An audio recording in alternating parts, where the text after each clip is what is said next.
بسم اللہ الرحمن الرحیم۔ سورہ لہب۔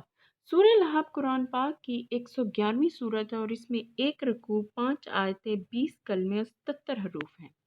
ترجمہ۔ بسم اللہ الرحمن الرحیم۔ اللہ کے نام سے شروع جو بہت مہربان رحمت والا ہے۔ تباہ ہو جائیں ابو لہب کے دونوں ہاتھ اور وہ تباہ ہو ہی گیا۔ اسے کچھ کام نہ آئے گا اس کا مال اور نہ جو کمایا۔ اب دھنستا ہے لپٹے مارتے آگ میں وہ، اور اس کی جواری لکڑیوں کا گھٹا سر پر اٹھاتی ہے، اس کے گلے میں کھجور کے جھال کا رسہ۔ صدق اللہ العظیم۔ سورہ لہب کی تفصیل کچھ یوں ہے کہ آپ صلی اللہ علیہ وسلم نے عرب کے لوگوں کو کوہ صفا پر عرب کے لوگوں کو دعوت دی، وہاں پہ تبلیغ کے لیے ان سب کو بلایا۔ لوگ وہاں پہ حاضر ہوئے تو آپ صلی اللہ علیہ وسلم نے سب سے پہلے ان سے صادقین امین کی شہادت دی، جو کہ بہت زیادہ مشہور ہے، اور لوگوں نے آپ کی شہادت کو قبول کیا اور انہوں نے کہا جی آپ جیسا کہہ رہے ہیں وہ ہمیشہ ویسا ہی ہوتا ہے، آپ بالکل صادق الامین ہیں۔ تو آپ نے ان شہادت لینے کے بعد آپ نے کہا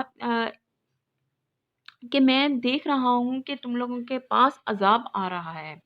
تو اس پہ ابو لہب بھی وہاں پہ تھا، تو ابو لہب نے کہا کہ تم تباہ ہو جاؤ، جیسے ہی آپ نے یہ کہا تو اس نے کہا کہ تم تباہ ہو جاؤ، نعوذ باللہ۔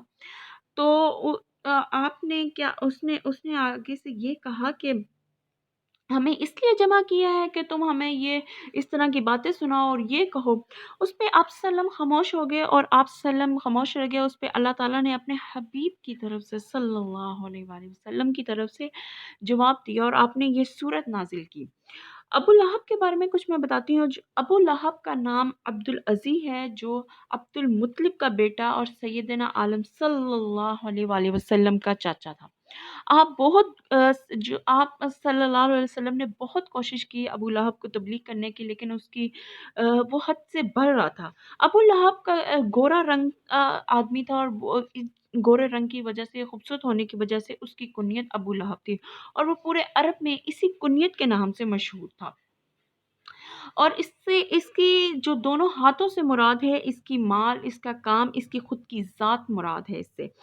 اچھا، اس میں آگے ابو لہب نے جیسے ہی یہ پہلی آیت نازل ہوئی، اس کی تفصیل کچھ یوں ہے، جیسے ہی یہ پہلی آیت نازل ہوئی تو ابو لہب نے فوری آگے سے بولا کہ اس نے کہا کہ اگر میرا بھتیجا صحیح کہہ رہا ہے تو میں اپنا سارا جو مال ہے اپنی ذات پہ مطلب خرچ کر دوں گا، اور میں اپنے آپ کو بچا لوں گا۔ اس نے ایسا کہا کہ میں اپنی جان، اپنا مال، اپنی اولاد سب فدیہ کر دوں گا۔ اس پر اللہ تعالیٰ نے یہ دوسری آیت نازل کی کہ کچھ کام نہ آئے گا اس کا مال اور نہ جو کمایا، مطلب قیامت کے روز قبر میں دیکھیں اللہ تعالیٰ اس میں مسلمانوں کو تبلیغ کر رہا ہے کہ کوئی چیز کام نہیں آئے گی آپ کی قبر میں، آپ کی عذاب کو آپ کو بچانے کے لیے جتنا مرضی آپ مال جمع کر لیں۔ تو یہ غلط فہمی جو تھی اس وقت تو تھی، اس وقت کے لیے کہ اپنے ذہن سے نکال دے کہ اس کا کام، اس کا مال، اس کی چیزیں یا اس کا جو بھی اس کا سرمایہ ہے اس کے کام آئے گا، وہ کچھ کام نہیں آئے گا۔ اور اس میں اگلی آیت میں اسے بشارت دی گئی کہ اس کے کیسے وہ عذاب الہی میں مبتلا ہوتا جائے گا، اور اسے قبر کے عذاب کے الہی میں انسان کو اس کی روشنائی دکھائے گی۔ نیکسٹ جو ہے اس میں اس کی جو ابو سفیان کی جو بیوی ہے اس کے بارے میں مخاطب کیا گیا ہے۔ ابو سفیان کی جو بیوی ہے وہ ام الجمیل بنت حرب بنت امیہ ابو سفیان کی بہن تھی۔ ابو سفیان آپ کے پھپھڑ تھے، ان کی یہ بہن تھی۔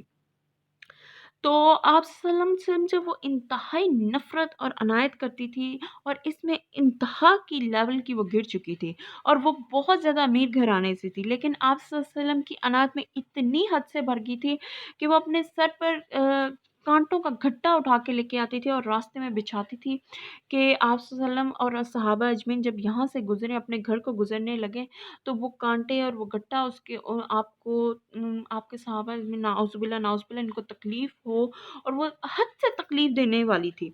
تو ایک دفعہ کچھ ایسا ہوا، اور وہ اس طرح خوشی سے کام کرتی تھی، اور اس کام میں اس حد تک روایت ہے کہ وہ اس کام میں کسی کو ساتھ ملاتی بھی نہیں تھی کہ یہ نہ ہو کہ کوئی میرا ساتھ دے، اور مجھے اس سے اتنی خوشی ہوتی تھی کہ اس کام کرنے پہ نعوذ باللہ۔